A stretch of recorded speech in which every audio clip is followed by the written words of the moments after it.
And SonicWall comes up with the categories for you, which is kind of a pain, because like I said, we work in a manufacturing shop and we have a quality lab, and they were trying to look up some gauge or something, and it came back saying it was porn, which it wasn't.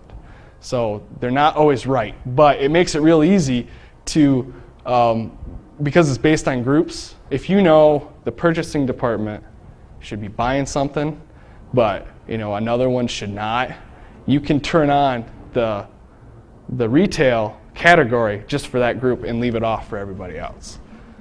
And it includes a sign-on system that makes you do an agreement. Like you can sign, when you try to go to the internet, because it's the gateway and it has the content filtering set up, it automatically shows you a page that's loaded inside of the SonicWall. It hosts it right inside of there. And you have to sign on with your user that you build inside the SonicWall, and then you get an agreement page. And the only real reason I can ever see this being used is if you're in like a public place. You got public access, but you want them to sign a waiver, that they're not responsible if you do anything stupid or something like that. That's the only way I can really see that working, because you're just agreeing to use the internet. So I don't know why you would use it in a business sense at all. And you can also filter web features, which is like ActiveX or Java or anything like that. This is the content filtering tab, and it's pretty basic. You got your configure and your standard filter set, which is the SonicWall CFS. Then you got what I was talking about, the web filters. You can say with a check that denies it. So you can deny ActiveX, Java, cookies, proxy servers, and fraudulent certificates. And you can also, this can throw you off, because when you see trusted domains, you think they're allowed to go through. But that's not what that's talking about. That's only for the web features. So if you have a domain that's in the trusted domains because you want it to be able to use ActiveX, but it meets a category in your CFS, then it won't let it through. So when you click on configure, it takes you into here, and you just say, if the server's down, you can allow the traffic to all websites or deny it. So if it goes down, your network goes down or whatever, and you have some other means of communication, then it'll deny things. And you can also set forbidden URLs and set it to block it, which kind of doesn't make any sense why you would have an optional not block on a forbid list, but whatever. And then you can log access to the URL, which is really nice, because if you want to see if somebody's going to stuff that they're not supposed to, it'll give you all their information that's in the log, which I'll show you later. And you can see what URL they were trying to go to and when. And your cache size, because it holds all the raw files and then exports them to the log or to the viewpoint system, and it stores it all in internal memory. So there's a lot of memory in it. I don't know the amount right off the top of my head, but that's the default. So it apparently has at least that much. And I just left it at the default because I think it can hold a lot. We've never had to worry about it. So, and then the next one is the policy, where you define the categories. And I actually forgot to put that in. But the cool thing about it is they don't just block the bad stuff. They block the good stuff too. I mean, stuff that's work-related kind of stuff. You can block children's sites. You can block sports, restaurants, hotel reservations, travel. You can block like everything. And then there's even a category for uncategorized stuff. You can block that. So you could totally shut the internet off and still have the internet. So now the gateway antivirus, it's hardware-based, so it's your hardware antivirus. Every packet that comes in is scanned at the box. And the big selling point for the SonicWall, at least to them, is they use, their term is deep packet inspection, which is different than stateful packet, because it breaks down the packets and looks at every single bit, every single one, with like no latency to you. It's almost totally transparent. I mean, we're talking like milliseconds maybe between the packets getting there, being unpacked, looked at, packed back together, and sent to you. You don't even notice. And it's signature-based, and the antivirus updates itself every 5 minutes.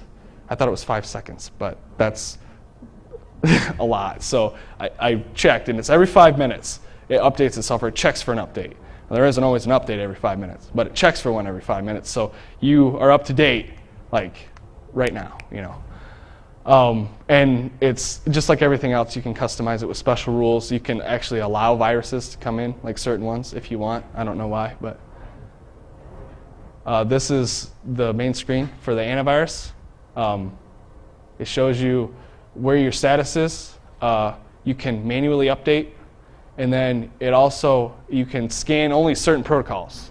Like if you want to leave FTP out of it, then you do. And you can do that, and you can do that with all of them. Now at the bottom, you'll see it'll enable outbound inspection, which it'll inspect the outbound traffic. SMTP is the only one you can turn off, because you think that they would be on by default for inbound and not outbound, but they're actually on by default, and you can't even edit that for outbound. But you can say don't scan things in. And then to configure it, you just go to configure, and this is a small portion of the list. So if you've heard of a virus that's out there that you want to know if you have a signature for it, you can scan through the list. It's all in alphabetical order. So you just go to the list, and then if it's not there and it's something bad, then you can prepare for that because you know that you're not protected. And when you hit configure, this is all it is. You can enable client notifications. So if they have the client version, it'll let you know if a virus tried to go to your PC and the gateway caught it. Now, I suggest not ever using the client because it is completely pointless.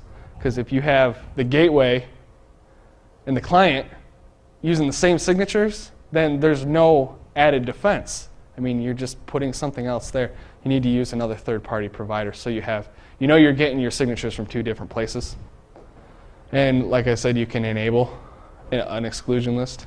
And also this one I should point out, the test virus, SonicWall actually uses these to make sure that their signature works, and they randomly pick a device just to test it on. So they say, try to keep that on, just in case we hit your box for whatever reason, so we just left it on. The intrusion prevention system is pretty cool. It's signature-based, but it's actually, the signatures are from Snort. So it's supported. A lot of the signatures in here are from the open source community. Now, SonicWall does do their own, which they don't release, but a lot of them, majority of them, are from Snort. And customizable, it updates itself every 5 minutes. All the stuff that needs updates, it updates itself every 5 minutes. And it also does the same deep packet analysis, and you can trigger logs by severity level. And you'll see right here, there's a severity level, low, medium, and high, and you can prevent and detect and turn that off or on depending. We have the low priority attacks off because the low priority stuff is really stupid stuff that doesn't mean anything, but it fills up your logs like crazy. And if you deny or you don't do the prevent, then it doesn't stop it, and if you don't do the detect, then it doesn't log it. If you do the detect, then it automatically logs it, so you got to do both of them off. Or you can do prevent, but it still automatically logs it. So, but to configure it, the log redundancy filter as well. If something's trying to get to your system, it's not going to just do it once and then quit. It's going to try it multiple times. Well, it's not filling up your logs. It'll say it tried it this time, and then it'll wait 240 seconds before it logs the attempt again from the same interface or from the same source. When you hit configure, this is where it takes you. It can do it checksums everything. If you and you can turn on to prevent, invalid, and detect, and it does the same thing as the prior. The detect logs it, but doesn't prevent it. The prevent logs it and prevents it. And IP reassembly. We didn't really know what it was, but last night we thought we figured out what reassembly is. And for the IPS, we think that the individual packets might not be enough to detect a lot of the signatures, so it reassembles the whole packet or the whole section to be able to scan through the whole thing. That's what we think IP reassembly means, but I'm not sure. And you can enable that and also an exclusion list. And a lot of stuff says to be that it's an intrusion, but it's really not. You have something that is supposed to do something, but this is blocking it. And that would come up more often than anything else. The anti-spyware is just like the antivirus, but it uses spyware signatures. And everything triggers a log, and you can set it to trigger an email. So if something comes through, you can get email notification and just throw it on the log. Because this is like, SonicWall was one of the first companies to come up with hardware-based spyware detection. So this is it. Just prevent, detect, the same. Everything looks the same. It can also do just the different protocols. And hit configure, and it configures it. And this is where it takes you. Looks like everything else. But you'll notice that all this stuff is common, but they're completely different systems. They do completely different things. So, you know one section, and you can use them all because it's that easy to work with.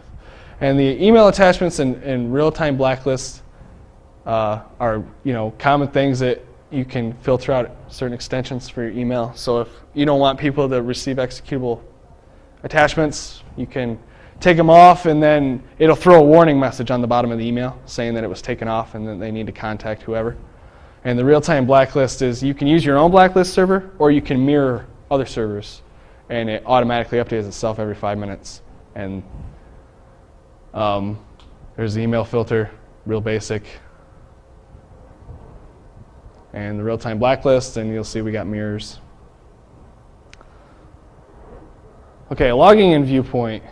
The logging system is really good. It collects everything. You can see all the data besides the actual packet on the log and know exactly where it's coming from, what their MAC address is, all that stuff.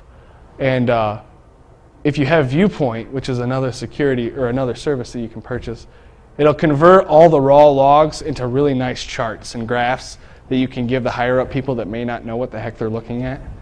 And it makes it real easy to just reference. You can see who's burning up all the bandwidth or checking their email a million times or whatever. This is the log. This is what the log looks like.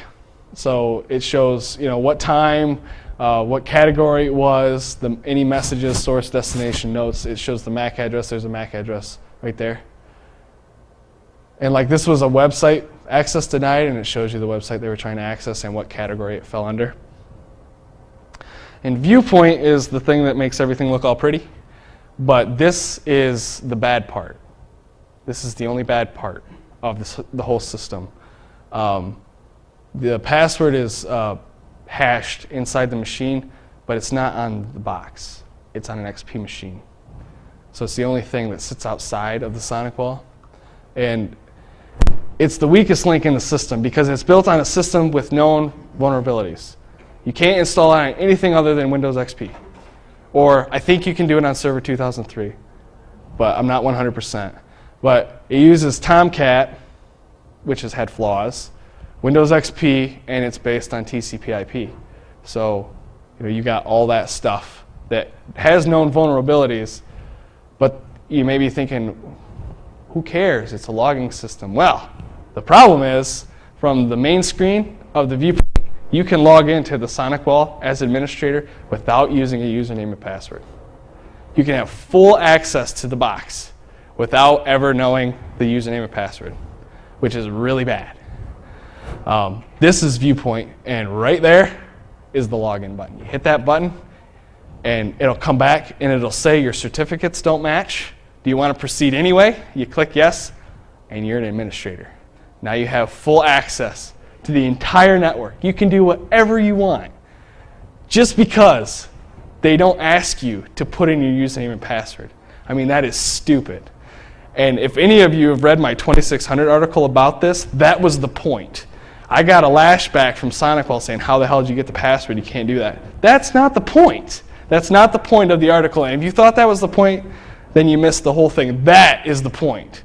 It doesn't matter how you got it. You exploit the box. You can use a keylogger is the easiest way. And the other problem is you can't change the administrator login name. It's got to be admin. So all you got to do is sift through the logs from the keylogger, look for admin, look for a little string, and you have the password more than likely. So then you just log into this, log into the box, and you have free reign. So that's that. I'm going to I don't know what time is it. Anybody have the time? How long am I running?